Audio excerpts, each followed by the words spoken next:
Bababa na ako.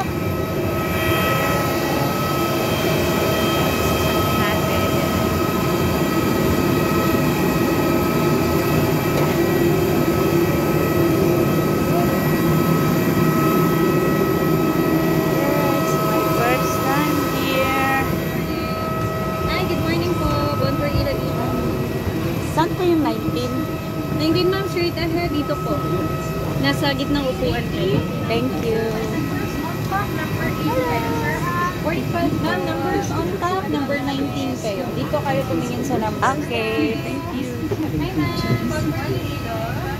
Sa mga panauhing nakaupo sa exit rows, basahin po lamang ang passenger greeting card.